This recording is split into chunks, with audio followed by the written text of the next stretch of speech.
درانه کتونکو السلام علیکم. زه محمد سلمان همدرد د حق غږ پښتو چینل خبري لنډیز کې ستاسو کوربه اوس تاسو پام را اړوم د مهمو خبرونو لنډیز ته. طالبانو په ساده لفظونو کې ویلي چې د ټول وژنې د ادعا څېړلو لپاره د خبریالان او د بشري حقوقو څېړونکي سپین بولدک ته ولاړ شي. امریکا رسنیو ته د یوې سروې په بنسټ د راپور ورکړی دی چې په دغه هیواد کې د ولسمشر جو بایډن د ملاتړ کچه 50 سلنې ته راټیټه شوې.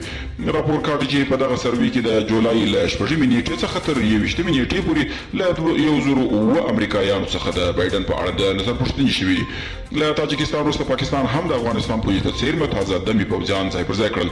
د ملي امنیت سلاکار حمدالله محب د پاکستان له پخواني وزیر اعظم نواز شریف سره لندن کې لیدلي او د امریکا ولسمشر جو بایډن د دوو ځانګړو فرمانونو په ترڅ کې په افغانستان کې د افغان کډوالو او امریکا ته د مهاجرت د ځانګړي ویزو د غوښتونکو د چارو لپاره $300 میلیونه منظور کړل.